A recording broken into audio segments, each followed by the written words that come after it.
छत्तीसगढ़ विधानसभा में पहली बार रविवार को शीतकालीन सत्र का आगाज हुआ। वित्त मंत्री ओपी चौधरी ने अंजोर छत्तीसगढ़ विजन 2047 पर चर्चा की शुरुआत की। छत्तीसगढ़ के विकास की अवधारणाओं को तथ्यों और आंकड़ों के साथ सदन में पेश किया।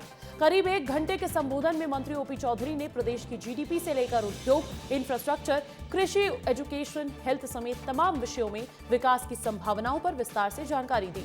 उन्होंने महत्वपूर्ण चर्चा में विपक्ष की गैर मौजूदगी पर तंज भी कसा। वहीं अजय चंद्राकर ने विजन डॉक्यूमेंट में गरीबी उन्मूलन और उद्योग नीति का मुद्दा उठाया।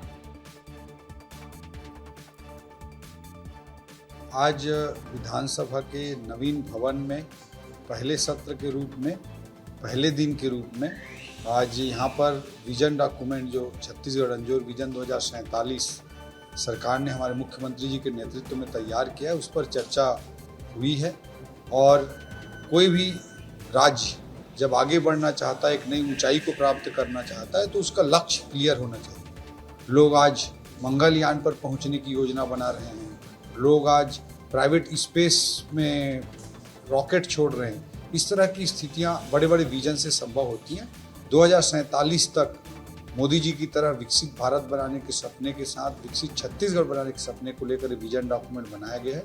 विजन बनता है, फिर उसके अनुरूप प्लान होता है, उसके अनुरूप प्रोजेक्ट होते हैं, प्रोग्राम होते हैं और किसी लक्ष्य की ओर धीरे धीरे उस दिशा में बढ़ा जाता है।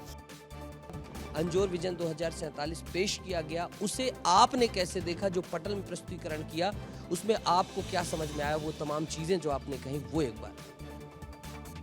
एक बहुत अच्छा प्रयास है विकास के लिए समयबद्ध रोड मैप बनाना, जिसका नाम अंजोर विजन है। मोदी जी ने जो अमृतकाल की परिकल्पना की है, तो अमृतकाल छत्तीसगढ़ में भी साकार हो, ये संकल्प है। और जो बनाया है सरकार ने, उसमें मैंने कुछ सुझाव दिए और सुझाव को माना गया तो ठीक है, नहीं माना गया तो ठीक है। चर्चा हो रही, चर्चा में बोलना सभी सदस्यों का अधिकार है।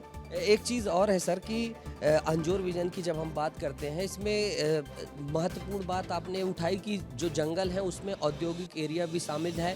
सबसे बड़ी बात है कि यहाँ के लोगों को रोजगार नहीं मिल पाता उतना, यहाँ के लोगों को नहीं। तो क्या समझा जाए कि जो छत्तीसगढ़वाद की बात आप कह रहे हैं, ये असल मायने में छत्तीसगढ़वाद है कि जहाँ यहाँ के लोगों की हित की बात हो, यहाँ के लोगों की सारी चीज़ें मिले। मैं वाद की बात तो नहीं करूँगा, मैं संकीर्ण बात करता नहीं, लेकिन मैंने ये कही कि 44% जो जंगल बोलते हैं उसको कैलकुलेट किया जाना चाहिए और सरकारी तौर पे बात नहीं करके वस्तु स्थिति में हमको प्रतिशत बताना चाहिए, ये कहा।